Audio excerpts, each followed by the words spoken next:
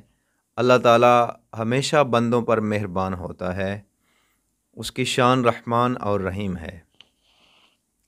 تو اس آیت کے حصے کے اندر تھوڑی سی یہ امید لگی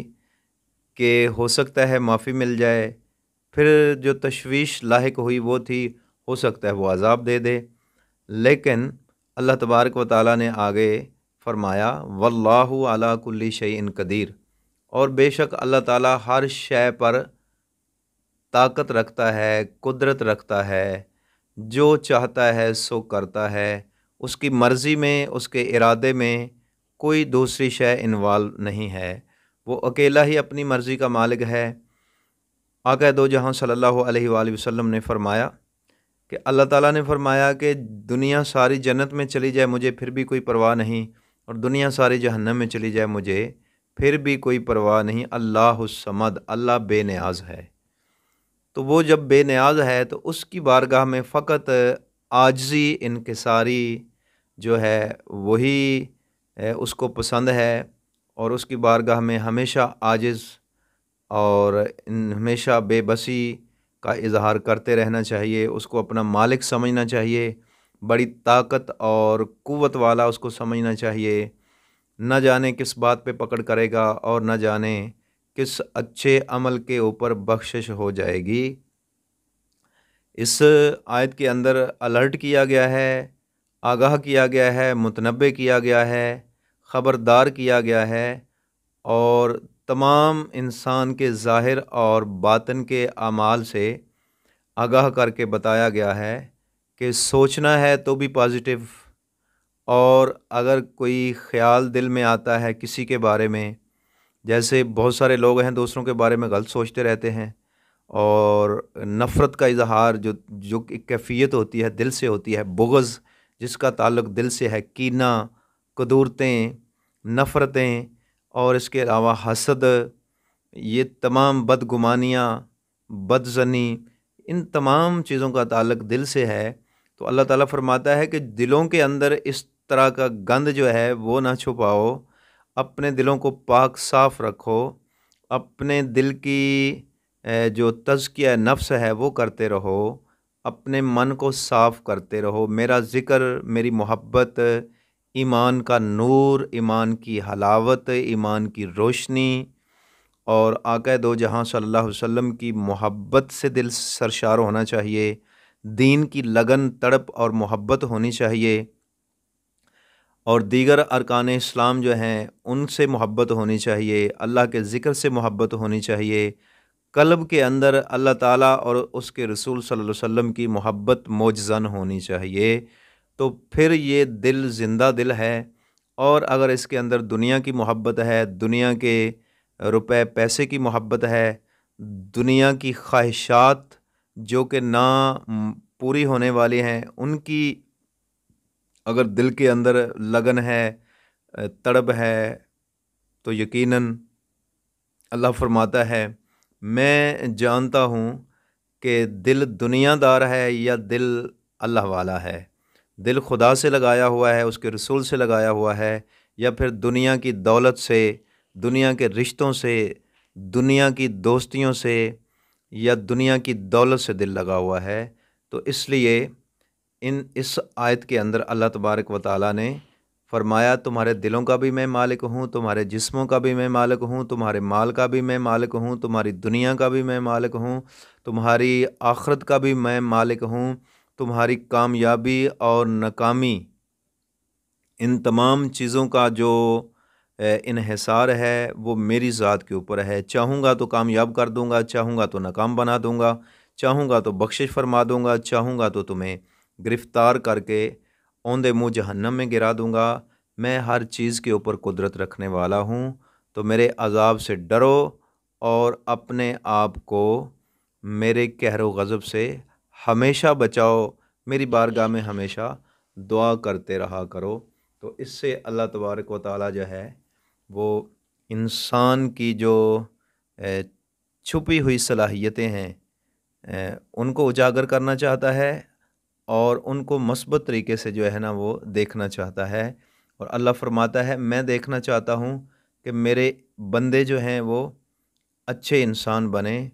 دنیا میں رہ کر اچھی روایات کو برقرار رکھیں، اچھے اصول، ضابطے اور قوانین اپنائیں اور دوسروں کو بھی اس پر چلنے کے لیے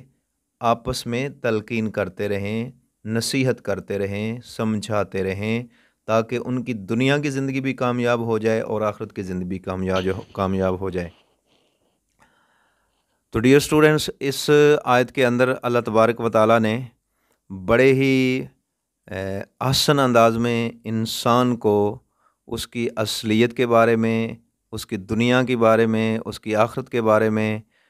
تمام حقیقتوں سے آگاہ کیا ہے۔ ایک انسان یہ اللہ تعالیٰ کے جملے سن کر یقیناً اس کی الوہیت کا، معبودیت کا جو ہے وہ پرستار بن جاتا ہے، اس کا پیروکار بن جاتا ہے، مطیع اور فرما بردار بن جاتا ہے۔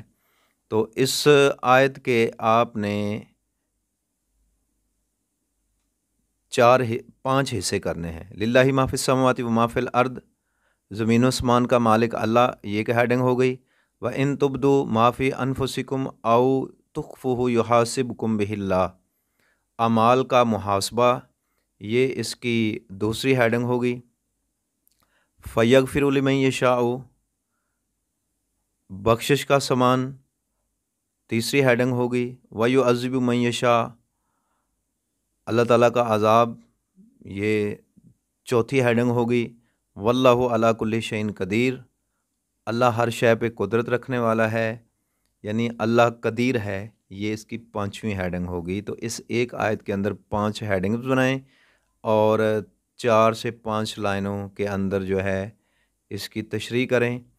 اللہ تعالیٰ جو ہے ہم پر رحم فرمائے اور ہمیں صحیح معنوں میں قرآن کو سمجھنے کی توفیق عطا فرمائے۔ السلام علیکم ورحمۃ اللہ وبرکاتہ۔